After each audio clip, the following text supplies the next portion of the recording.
ঘটনাটা সেভাবে কিছুই হয়নি। বিরোধীদের কথা মতো সেন্ট্রাল ফোর্স নির্বাচন কমিশনার চলছে, একদম শান্তিপূর্ণ অবাধ নির্বাচন চলছে। অথচ আমরা দেখলাম সেন্ট্রাল ফোর্স এসে আমাদের যে ক্যাম্প ছিল 500 মিটার দূরে, পোলিং স্টেশন থেকে 500 মিটার দূরে জলের বোতল সেখানে ছিল। আমাদের কর্মীরা জল খাবে, পোলিং স্টেশনে আমাদের যারা এজেন্ট আছে তাদেরও জলের ব্যবস্থার জন্য, তো সেগুলো লাথি মেরে ফেলে দিয়েছেন। এবং আমাদের যে 2-3টি চেয়ার ছিল আপনারা দেখেছেন 500 মিটার দূরে, তো সেখানে চেয়ারগুলো আমাদের দলীয় ফ্ল্যাগ যেগুলো আমাদের নেত্রীর আমাদের দলীয় সিম্বল আছে সেগুলো লাথি মেরে ফেলে দিয়েছে। তো এগুলো আমরা তীব্র ঘৃণা জানাই। আমরা মনে করি সেন্ট্রাল ফোর্স কোথাও কোথাও বিরোধীদের মানে রাজনৈতিক দল বিজেপি আইএসএফের যে যোগসূত্র তাদের কথা মতো চলছেন।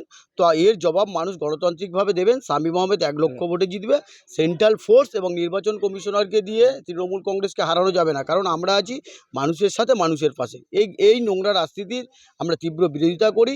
এবং সেন্ট্রাল ফোর্স যেটা করছে নিশ্চিত আইন শৃঙ্খলা রক্ষার্থে ওনারা প্রকৃত তথ্য অনুসন্ধান করে আইন শৃঙ্খলার যেটা পর্যবেক্ষণ করুক, আমাদের কোনো আপত্তি নেই। কিন্তু অকারণে মিথ্যা অভিযোগ করছে কেউ তার ভিত্তিতে আমাদের ক্যাম্পের উপর হামলা করছে, এটা আমরা কোনোভাবে মেনে নিতে পারি না।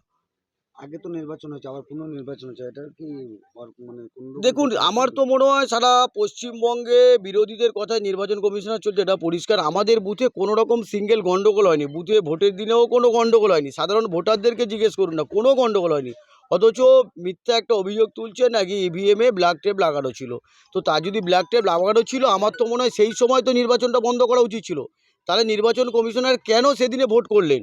যখনই যদি সত্যি অভিযোগ হয়ে থাকে যে টেপ লাগানো ছিল, তাহলে সেদিনেই কেন নির্বাচন কমিশনার 29 তারিখে সেই মুহূর্তে ভোটটা বন্ধ করলেন না? তারপরে সন্ধ্যে 6টা পর্যন্ত কেন ভোটটা চালিয়ে গেলেন? এটাই আমার প্রশ্ন।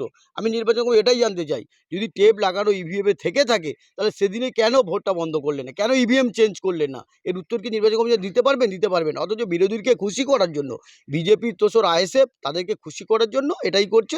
তবে যাই করুক, মগরাট পশ্চিমের মানুষ শামীম আহমেদকে 1 লক্ষ ভোটে জিতিয়ে দেবে, শুধুমাত্র সময়ের অপেক্ষা।